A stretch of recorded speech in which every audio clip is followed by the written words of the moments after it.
করছেন। সেদিন কোথায় ছিল হাসিনা? সেদিন হাসিনা কোথায় ছিল?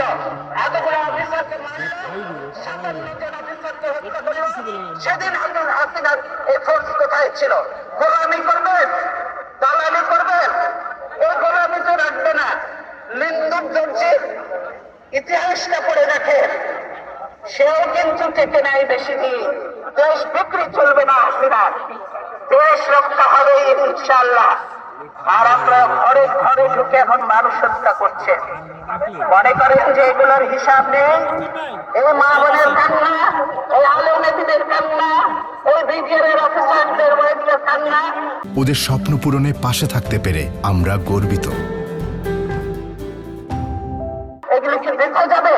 এগুলি কোনোদিনও বৃথা যাবে না।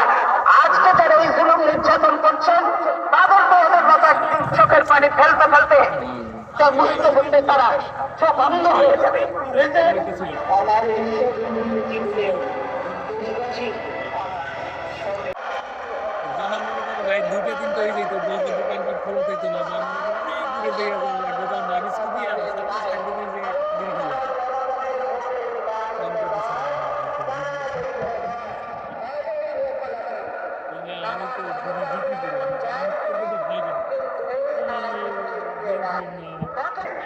সেও কিন্তু থেকে নাই বেশি দিন।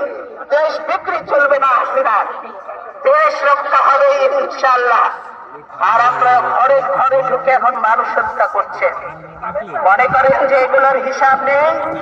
এই মা বোনের কান্না, এই আলেমেদের কান্না, এই বিডিআর অফিসারদের ওয়াইফের কান্না, এগুলি কি বৃথা যাবে?